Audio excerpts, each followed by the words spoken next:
السلام علیکم ورحمۃ اللہ وبرکاتہ۔ احباب ذی قدر، میری طبیعت اتنی اچھی نہیں ہے، طویل گفتگو تو نہیں کر سکتا۔ ویسے یہ ایک خیال آیا، میں سوچ رہا تھا کہ اس خیال پر المودت گروپ کا حق ہے، سو یہ خیال اگر اچھا ہے اللہ اور اللہ کے حبیب کے نزدیک تو پھر یہ امانت ہے مودت گروپ کی۔ یہ کتابیں عرب شریف میں شائع ہو رہی ہیں۔ اب یہ کتاب آپ ملاحظہ فرمائیں، جدید ترین کتاب یہ ابھی اردن سے شائع ہوئی ہے۔ خاتون مصنفہ ہے ڈاکٹر زینب، ان کی کتاب۔ یہ آیت مبارکہ سے اس کا آغاز ہوا ہے، انما یرید اللہ لیذہب عنکم الرجس اہل البیت ویطہرکم تطہیرا، صدق اللہ العظیم۔ اس کتاب میں امہات المومنین کا ذکر ہے اور اس آیت کا انطباق امہات المومنین پر کیا گیا ہے، حالانکہ یہ آیت اہل بیت اطہار کے بارے میں ہے، عطرت رسول کے بارے میں ہے۔ میرے آقا و مولا علیہ السلام نے اس آیت کے معنی کا تعین خود کیا ہے۔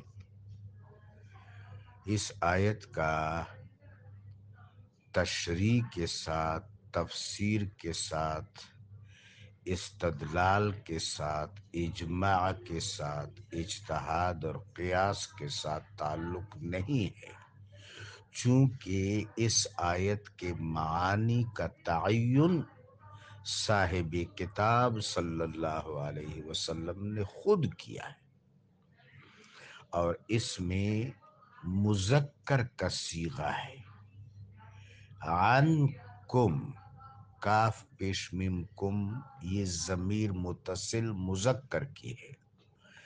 ام المومنین حضرت ام سلمہ سلام اللہ علیہا اور دیگر بہت سے ذرائع سے یہ بات بالکل صحت کے ساتھ منقول ہے کہ اس سے مراد سیدہ فاطمۃ الزہرا سلام اللہ علیہا، سیدنا علی علیہ السلام، سیدنا حسن علیہ السلام، سیدنا حسین علیہ السلام ہے۔ میرے آقا نے اس آیت کے معنی کا تعین بنفس نفیس خود فرمایا۔ اب جب ایسا ہے اور یقیناً ایسا ہے تو امت کے کسی فرد کو حق نہیں پہنچتا کہ اس کے معانی کو اور طرف پھیر دے۔ امہات المومنین کا بڑا مقام ہے۔ مثلا جب میرے آقا و مولا علیہ السلام نے ان چار ہستیوں کو چادر میں لیا تو ام المومنین حضرت ام سلمہ سلام اللہ علیہ نے فرمایا، یا رسول اللہ میں آ جاؤں؟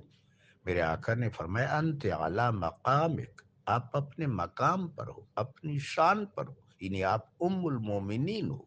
اور پھر فرمایا، ہؤلاء اہل البیت، یہ ہے میرے اہل بیت۔ تو یہ مسلمانوں کی جو حالت بن گئی ہے، جس طرح وہ یہود کے بارے میں آتا ہے، یحرفون الکلم عن مواضعہ، کہ وہ کسی بات کو اس کے اصل مصدر سے، محور سے اور مرکز سے پھیرتے ہیں اور اس کے معنی میں تحریف کرتے ہیں۔ یہ حالت آج مسلمانوں کی ہو گئی ہے۔ فرق مراتب بہت ضروری ہے۔ طریقت اور تصوف میں یہاں تک کہا جاتا ہے کہ جو فرق مراتب کو ملحوظ خاطر نہیں رکھتا تو یہ زندگی ہے۔ خاتم الانبیاء والمرسلین کا مقام سب سے اونچا، پھر اولو العزم من الرسل کا مقام ہے، پھر رسولوں کا مقام، پھر انبیاء کا مقام ہے، پھر اہل بیت اطہار کا مقام ہے، پھر امہات المومنین کا مقام ہے، پھر صحابہ اکرام کا مقام ہے، پھر تابعین و اولیاء اکرام کا۔ تو یہ فرق مراتب بہت ضروری ہے۔ نہ معلوم اس امت میں کیا تضاد آ گیا کہ اہل البیت اطہار سے یہ اغماز کرنے کی نامسعود کوشش کرتے ہیں. یہ رویہ دنیا میں بھی خطرناک ہے اور آخرت میں اس کے مضر اثرات رونما ہوں گے. چونکہ جب تمام مراحل سے اہل ایمان کامیابی سے گزر جائیں گے تو قرآن کی نص اس پر شاہد عادل ہے کہ جنت کے دروازے سے قبل لوگوں کو روکا جائے گا. وقفوہم، اللہ کا حکم آئے گا کہ سب کو روک لو. انہم مسئولون، اب ان سے سوال یہ سوال کیے جانے والے ہیں، ان سے پوچھا جائے گا. علماء تفسیر نے سب نے لکھا ہے. ہمارے قریب کے دور کے مفسر حضرت علامہ آلوسی رحمت اللہ علیہ نے فرمایا یہ سوال اہل بیت اطہار یعنی سیدنا علی، سیدتنا فاطمہ علیہ السلام، سیدنا حسن، سیدنا حسین، اہل البیت کے مودت کے بارے میں ہوگا. خدا کریم تمام اہل ایمان کو راست فکری عطا فرمائے.